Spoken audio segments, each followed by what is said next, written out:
साकरान नहर के बारे में हमने सुना था, तो आज हमने सोचा कि चलो हम देख भी लेते हैं कि साकरान नहर कैसी है। जब हम यहाँ पहुँचे तो यहाँ लोगों को एंजॉय करते हुए देखा तो अच्छा लगा। हमने भी वहाँ खूब एंजॉय किया।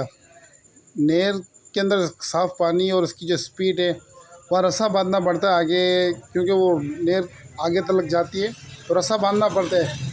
अच्छा, मैं बताऊँ कि ये अब चौकी से जब हम थोड़ा आगे जाते हैं हसन पीर वाले रास्ते पे, साकरान वाला जो रोड जाता है, हसन पीर तो खैर बहुत दूर है, लेकिन उससे पहले एक नहर आती है, इसका नाम है 3 नंबर नहर। और मैं आपको बताऊंगा कि यहाँ पर फैमिलियाँ किस तरह एंजॉय करती हैं, रस्सा क्यों बांधना ज़रूरी है। दोस्तों, हम यहाँ पर आए हैं। ये है साकरान नाली नंबर 3, नहर नंबर 3। अब ये हम चौकी से थोड़ा से आगे आते हैं, से सीधे हाथ पे एक रास्ता जाता है हसन पीर की तरफ। हसन पीर तो बहुत दूर है, लेकिन उससे पहले एक जगह है जहाँ पे बड़ा बेहतरीन एक मंजर है घूमने का। और इसके अलावा उस तरफ आप पीछे आप देखें, वो गाड़ी जो खड़ी हुई है कोस्टर नज़र आ रही है, वहाँ के पीछे नहर है और वहाँ फैमिली भी घूम सकती है, बच्चे भी, हर तरीके से बेहतरीन एक नहर है।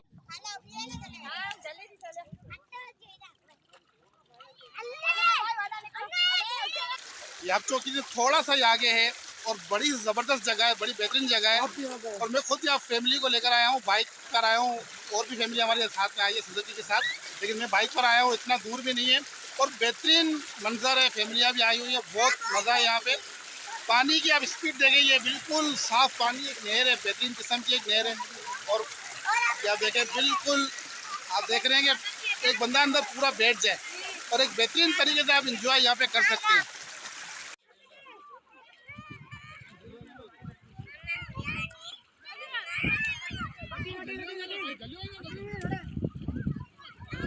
और यहाँ बहुत सारी फैमिली आई हुई है। हमने यहाँ पे रास्ता भी बांधा हुआ है, देखें रास्ता बांधा हुआ है और इंजॉय भी कर रहे हैं। पानी थोड़ा तेज़ हो जाता है कभी कभी, थोड़ा तो किसी टाइम पे तेज़ हो जाता है, तो इसके लिए रास्ता बांधना पड़ता है।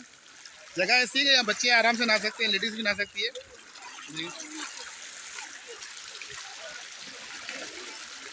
बड़ा मज़ा आ रहा है, देखें सर।